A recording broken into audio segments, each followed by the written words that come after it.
So it doesn't really make sense. Well, let's see why. We're talking about cutting down governance. That's what we're talking about. And tightening our belt to ensure that we bail Nigerians out of the present situation. The economic situation calls for a lot of austerity measures. It calls for it. And oftentimes we've talked about remedying this situation. Yes. I've seen scientists, I've heard scientists talk about the condensed natural gas buses. Exactly. So when we talk about supplementary budget, these are budgets that should fund interventions like this. Exactly. Make transportation easier for Nigeria. Let the economy flow to ease the cost of living in this country, and lessen the burden that this hardship had brought on the citizen. That should be the emphasis, not getting an over-bloated governance structure in terms of funding. I think that the call for cutting the cost of governance over time should be paramount, yes. Paramount, heeded by the president. Yeah, during the presidential retreat, he talked about learning from past mistakes and urging ministers to call him to order whenever he goes wrong. I hope they should do that. I'm hoping that will happen. This is one of those steps that he has taken that can easily call a presidential faux pas, which he has to retrace. Now, coalition of civil society organizations has called out President Bola Tinubu over the arrest of President of Nigerian Labour Congress, Comrade Joe Ajaero, warning that nothing awkward must happen to him in custody. The coalition known as United Action Front of Civil Society, Hope, also rebuked Imo State Governor Hope Uzodinma for ordering Ajaero's arrest, saying he will never know peace. In a State of the Nation address issued at the head of National Coordinating Secretariat of United Action Front of Civil Society of Nigeria, Olawa Eluni, said Hope Uzodinma, the governor of Imo State, shot himself in the leg as anticipated, and we never know rest for ordering the arrest of NLC president, Comrade Joe Ajaero. CSOs also faulted the recent pronouncement of the Supreme Court affirming Tinubu as president, agreeing with the People's Democratic Party, Atiku Abubakar, saying that the highest court in the land ended up legitimizing illegality, including forgery, identity theft, and perjury. They're saying two things at a time. Well, using the opportunity of condemning the arrest to mention some of these. These are emotional. I don't want to go into what Supreme Court and yes, that's case. Not the story now. I want to look at Imo State. Yes. And concretely look at what's going on in Imo State. I had a talk about it in the morning, and I feel that the factors is a conglomeration, is a coming together of incompatible elements. Incompatible elements in the fact that Labour chose to protest in Imo State close to the governorship. Exactly, and then with the violent environment. Yes, with the violent environment, with the almost militarized and terrorized environment. You chose to hold a protest for workers that have not paid, were not paid, workers that were intimidated, workers that were harassed, according to you, ghost workers removed from the system, and you chose a few weeks before the governorship election. Suspicions will drive. Now, let's start looking at the merit of this issue. Joe Ajaero flew down from Abuja or Lagos, wherever he flew down from. Remember, that was his base before he went national. All right, so in Imo State, Hope Uzodinma holds sway, the governorship candidate of the APC and the incumbent governor of Imo State. He holds sway. There's a Labour Party governorship candidate. So let's begin to draw the inference. Let's begin to draw the map. The Labour Party had always, Nigerians have always had this insinuation that the Labour Party is in tight marriage with the NLC. Well, this party belongs to NLC. They are totally two different things. And when the suspicion had grown to a it's not a matter of suspicion. There was that time when Labour Party said they had sympathy for Labour. So I mean, NLC they had sympathy for Labour Party. So immediately it was like the party of NLC. NLC. Yes. So immediately that protest was proposed, the first thing that shot up through the brains of the APC and then Hope Uzodinma was these people were coming to discredit what I've done in Imo State, to destabilize, to entrench and boost the popularity of their candidate. Now, as if you okay, I'm not going to call the insult the sensibility of the governor of Imo State, but he would have keyed in if he had come out to have a friendly discussion, engagement, yes, with the Labour president. Oh, okay, yes, we are working on it. You see how the economy is. We will try our best to fix all of the demands. It would have gone in his favor. Well, whatever, if Labour wants to confront you, no sugar-coated pronouncement will save you.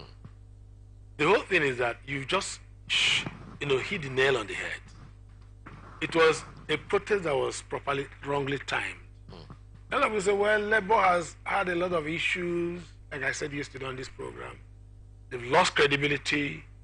What they wanted to do in Imo State was the last kick of a dying horse to get some element of credibility to say, they are proactive, they are active, they can act. But they forgot the political environment, that they were trying to jump into a fray of political combatancy, as it were, that was going on in the Imo State. And knowing their affinity with Labour Party, that was the most unthinkable thing to do. Also knowing that the place was a fragile place, vulnerable, with respect to insecurity and all that, Imo State would have been the last place to go. Now, unfortunately, he was arrested and battered. Did you see his picture? Yes. I battered. That is the aspect that any journalist will not like but again, support. But of course. And that are really, have you seen the stats? So really brought down the popularity of the governor of Imo State. Exactly. No, so it now worked in the favor. That was what I was. He ought not to have arrested him. It now counting in the favor of Labour. Exactly. So the error that NLC made by going is no longer seen. No, what people are seeing now is the fact that the Labour leader was brutalized, injured. And it has worked so far for the Labour people. So it's lost now for Labour. Yes, police came out to say, we held Joe Ajero for his safety. We're holding him so that more harm will not come to him. And Labour is saying, we're trying to save the right eye. Is it right or the left eye of Joe Ajero? We're battling in the hospital to save him from going blind from that item. But the essence of this whole thing, some have called the president to speak out, especially now that the CSO are calling president to speak out. The president might not really need to speak if we have a commissioner of police in Imo State, if we have the inspector general of police. Why jump all of these people? Let's get a statement from the commissioner of police. Let's get a statement from the IGR. But Imo State had been in the news for the wrong reasons in recent times, and we really need to watch it as the Imo State people, so that there won't be any reason to cancel the election scheduled already for November 18th and maybe shifted to some other dates. But this should be condemned by all well-meaning Nigeria. Remember, Nupeng is threatening to go on strike, nationwide strike, if this kind of antics, if this kind of tactics is deployed again. Handling of Labour leaders and all. In anywhere, any face, any angle you look at it, is totally bad for who the suspicion is on now in Imo State. Well, it's a very bad narrative, it's a very bad story for Labour, for Imo State governor, and for all of them. The only thing is that we sympathize with Joe Ajero for the fact that he was brutalized. Let's look at the next story. Labour Party and the African Action Congress have slammed President Bola Tinubu for earmarking $3 billion for the renovation of 2 luxury Abuja properties forfeited to the Economic and Financial Crimes Commission. That's nice. Report has it that another property located in the Guzape and Bushi areas of the Federal Capital Territory are part of the several illegally acquired assets and proceeds of money laundering recovered by the Economic and Financial Crimes Commission. It also revealed on Wednesday that the federal government plans to convert the recovered property to State House complexes. Again, the ill timing. Again, misplacement of priority. Exactly. We have a house recovered from proceeds of crime by the Economic and National Crimes Commission. House that would have been sold, monies paid into the national coffers, and then you chose to renovate and make use of it with an avalanche of houses, an array of houses. Annexed to State House. Yes. I thought he was appropriating it for personal use. No, it wasn't. It wasn't. Well, we have absolutely no use of allotting 3 billion naira to renovate. We're not building a new house. Exactly. It's absolutely is frivolity. Is geared towards boosting the luxurious life of people in government. We really need to see. I think that we parade a lot of economically knowledgeable personnel in this administration to be wasting our scarce resources doing the wrong things. And it beats my imagination to say that the president had labored to assemble very bright minds and did not advising this government, this administration properly.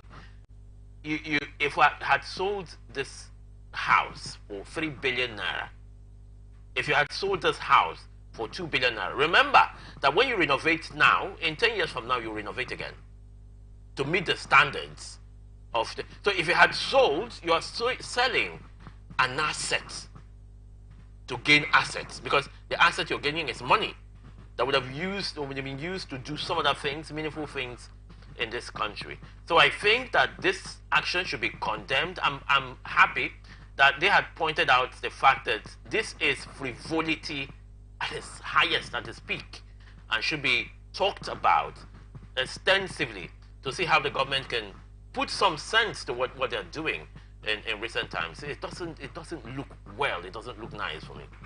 Well, I think that I was thinking your line of discussion, that properties like this should just be sold, and then with the money put in the government coffers. And if government wanted to expand State House, well, that could be. Do we need an expansion now that resources are scarce? That is the point. These are the questions. These are common sense questions. Do we need that now? So that's the point. And I think it's wrong to do the right thing at the wrong time, as ill-timed. The presidency seems to be very reckless about development, about infrastructure, about policies, fiscal policies. In their expenditure profile, they seem to be very reckless. They are not being considerate. They sound insensitive, as it were, to Nigeria. That's the way they sound, and that's what the way people are interpreting it. For a president that dreamt being the president, it's being a lifelong ambition. One should have expected a well-prepared man coming. I'm not saying he's not prepared, but avoiding all the obstacles. Yes, the action does not show a man who's. I think he's acting on the spur of the moment. Yeah.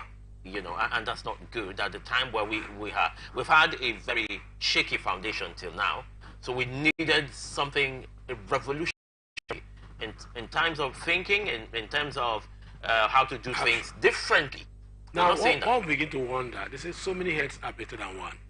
You have 48 heads who ordinarily are eggheads. If you look at them, they are men of integrity, impeccable records in terms of their previous endeavors, professionalism. Should have drawn from their wealth of experience. Administrative records, experience, and all. So that such persons should be able to advise the president well. Because they're not just there as ministers in their respective ministries. I remember when President Tinubu was describing Governor Wike, he said he's not just a minister of Federal Capital Territory, he's also my good advisor. So I think that every minister doubles in that respect. And they should collectively or individually tone down the tempo of insensitivity in this administration, the tempo of apparent recklessness, because that is what is happening, the tempo of high level of expenditure in governance, opulence, unnecessary luxury.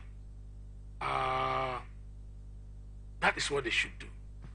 Is a different is a different is a different ball game. Yes. When you feel that Nigerians are having very high expectation, and the expectations dashed when they see actions and decisions like this.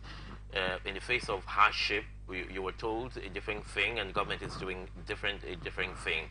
It breaks your heart as a well-meaning Nigerian, someone who wants this nation to move forward, and you see things like this. We're not here to we're not here to denigrate whatever the presidency and the president have achieved. It's just putting facts in place and order, looking at the way things are going. I'm not happy. I'm not happy. And so we should start talking about it so that the administration will start looking in the right direction. That's all. All right, thank you very much. We'll go to a short break. I'm sure you're there. Thanks for being there. But keep on staying there because we still have another half hour to conclude our program. We'll have more stories and more interesting insights and perspectives into some of these stories that are trending. Don't go away.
Welcome back. It is still Press Roundtable coming to you live on Atlantic Television Network. Well, the Bill Cosby of Wish FM is still here. The radio chief is still here. Thank you very Let's much. look at some of the stories, more of the stories in the next half hour. Executive Director of Civil Society Organization, Samson Itodo, has expressed disappointment with the Senate over the Red Chamber's confirmation of 2 of the 10 individuals nominated by President Bola Tinubu as resident electoral commissioners for the Independent National Electoral Commission. Itodo, who spoke to reporters on Thursday, that's the Rivers boy, alleged that 2 of the 7 confirmed resident electoral commissioners are partisan, faulting the Senate's decision despite petitions brought against the 2 nominees. Itodo said the Senate's hasty decision to confirm the 2 individuals showed that Nigeria has democracy without Democrats. Itodo accused the political class of grand conspiracy, berating the opposition political parties for not kicking against the confirmation of the 2 nominated resident commissioners indicted for being members of the political party. Itodo lamented that the purpose of checks and balances have been defeated with the behavior of legislators who are supposed to check any excesses of the executive. A lot of people have been worried about this. This clearly brings to mind the case of Loretta Onoche. Yeah. That was rejected, and she almost killed Shu before the public outcry. It is a worry. It is something that should worry every Nigerian, well-meaning Nigerian, when a democracy is not panning out the way what democracies are primed. You do not bring resident electoral commissioner that is partisan. If you do a quick search, you will see that most of our REC officials are card-carrying members of political parties. Then how then do you... How independent can you be? You know, so you are an umpire that shouldn't take sides. But it will kill your emotion towards being partisan when you feel that there is something you can do to change the course of history, to change the course of law, and then you are a wreck, someone to decide between Mr. Bond and Cosby. When you already have empathy for one, it becomes very difficult. So I feel that, and it is also very difficult because we do not have proper parameters to investigate some of these channels. We don't have proper records to know who is a card-carrying member. Our political parties do not have digitalized records to know who is a member of a political party or not. Some political party members in this country are not properly registered. I've seen people who are well-known government functionaries, civil servants who are not supposed to, who work with INEC, who are not supposed to be members of any political parties, hobnobbing, showing very, should I say, conspicuous liking for a political party. So it's not healthy for democracy. We should fight against it. We should talk about it. We should educate people. See, I bet you, if you take this out as a debate, most Nigerians do not see any wrong, not most. Some Nigerians do not see any wrong in this, having people who have heavy party affiliation being made wreck. So it is a norm. It's something that shouldn't be made a norm. It's something we should fight now that we have noticed it, and public outcry should come out more to forestall future occurrence. Now you have the Senate, who are supposed to champion democracy, not behaving like Democrats. They will have democracy without Democrats. That's what Itodo said there.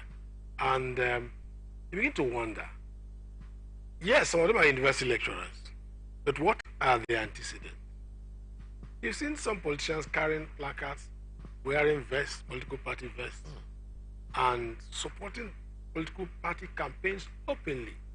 Yes, they may have changed their trade thereafter. But what about their previous interests? Won't it count? The thing is, if you look at this from the angle, you also look at some Because other that could be why the Senate is saying everybody here has something doing that is not political. listen, if you look at the wider range of factors why this is happening, one should be that some of these lectures, some of these officials would want some political favors in the future. Nigerians have we now have a mentality that the easiest way to wealth is politics, and so every Dick, Tom, and Harry, maybe not every, but the majority of those people who wants to get illegal wealth venture into politics, so are ready to do whatever it takes to get the favor of the highest of the top officials in the Nigerian administration. That has been the tradition over time. No, but that's a wrong. That is very wrong. I know most tradition.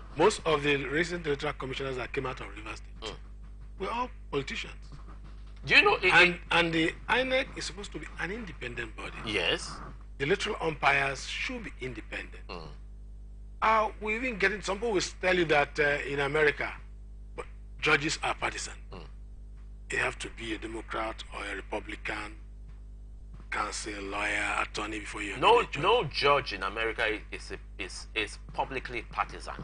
What of the antecedents? Okay. So if you look at that is the point. The truth of the matter is, we can only talking about the antecedent. Yes. Because that's what we're talking about. Yes. Because you may go to university and pick a university lecturer and all that because of the current preoccupation cards. You're already subjected to the executive control. So sometimes that's why when the story came, I was laughing. I said, it doesn't matter whether they're card carrying members. And it will get worse. Okay, at that point, it will get worse to a point where, you see, where the blame is now on the legislature for not properly doing their work. Yes. For not properly scrutinizing. At some point, we say, does it matter? Leave it. It's just the way it is. Don't bother. It will, whether you do it or you don't, it's skewed already. The game is rigged already. So we shouldn't let this thread. We shouldn't let this perception. So the way and manner INEC officials are appointed, either the INEC chairman or their commissioners, should be reviewed to avoid this kind of, partisanship. That is what people are talking about. Because the entire drama of democratic process in Nigeria is made worse by the process that enthrones political leaders. Yes, and that's going to it's going to be a very difficult one. We seem to be politically active here in this country. We seem to be very politically active and very intelligent people. Nigerians know a way to beat any policy, a way to beat any law. And so it's going to be a very difficult one, but it's achievable. So let's get it right now, not tomorrow, when they do the wrong thing and they go to the judiciary and the judiciary, dispenses justice based on what they find on their table. Begin to blame them. We begin to shout illegality. Illegality. Because what they do, you don't mess up the system and bring whatever you bring before the judiciary to adjudicate and give what you may call justice. Well, House of Representatives on Wednesday issued a 72-hour ultimatum to the Accountant General of the Federation, Mrs. Oluwatoyin Maide, submit a detailed report on the use of 100 billion naira COVID-19 intervention funds approved and released by the government of former President Muhammad Buhari to ministries, departments, and agencies between 2020 and 2022. Chairman House Committee on Public Accounts, Bamidele Salam, who issued the notice in Abuja, expressed dismay at the Accountant General of the Federation's refusal to comply with the resolution of the committee. Submit the report on October 27, 2023. He noted that the House had mandated the committee to investigate the expenditure incurred under the COVID-19 interventions, especially in the year 2020 and up to 2020, leading to the debate on the motion. Nyampa Zakari, who underscored the role of the lawmakers in unmasking corruption in the use of public funds, lamented that the COVID-19 pandemic resulted in the loss of lives, jobs, economic opportunities for millions of world citizens. Another conundrum. These are some of the things we're talking about. This happens when you have a badly catered to administration and style of leadership. This should be routine in a well-structured government and governance, this should be routine. It shouldn't make news. This should be when projects are carried out, you take a review of the markings of that project. In 2020, COVID-19, funds were released, and they were for specific reasons. But because of a penchant for corruption, people feel that whatever happens, that a corrupt individual must gain from that. Remember when they said during the COVID era, we were transferring money to the vulnerable families in Nigeria, and people came out to question the rationale, the data used to know who a vulnerable person is and which family got what they got. And so there was need for this scrutiny. The deal is we need to move away from the normal, the usual government provides money for intervention and it ends up in the pocket of a few, and then nothing happens, no reprimand, no consequence comes upon those who steal it. I'm very happy that now the right questions are beginning to crop up, and we're beginning to ask the right question.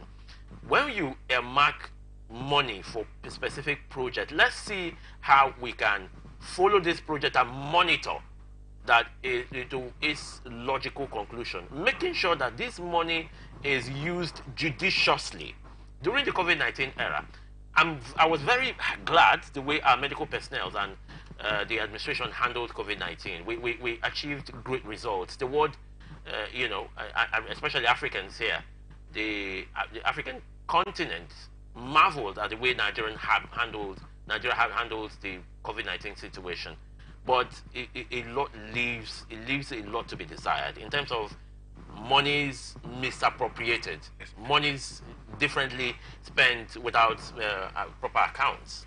Well, some of these sad stories, some of these unfortunate situations in Nigeria have always been used as conduit pipe for corruption. We have always had that kind of scenario. And so COVID-19 wasn't exceptional. And so what the assembly is doing is not strange. It's what would have been done by the ninth assembly. Should have done that. That's what I'm saying. It should be routine. Yeah, routine. 2020 to 2022. This is 2023 coming to the end.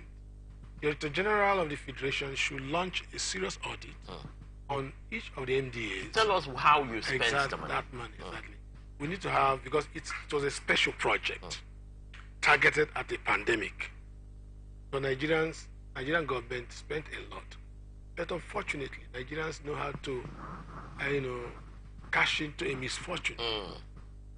You know the real problem with what happened, why this probe was raised was we spent a whole lot of money. Money is big. We built some emergency world-class facilities. Yeah. And as I tell you, they are rotting away. They are not maintained. So the question was, we spend this kind of money and we do not have world-class medical facilities in Nigeria. What really happened? Most of them were makeshift facilities. Yes, they were makeshift facilities.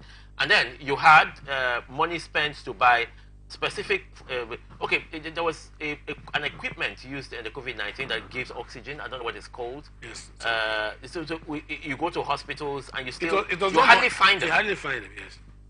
So I think this question is aimed and geared in the right direction.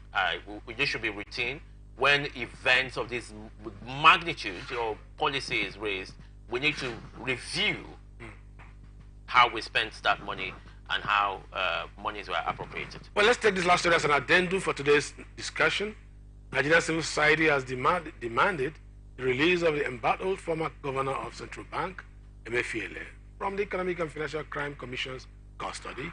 Yusuf Maje, convener of Coalition of Civil Society for Defense of Human Rights, made this known at a free Emefiele rally held in Abuja on Thursday. Emefiele was released from DSS custody and immediately detained by the Economic and Finance Crime Commission.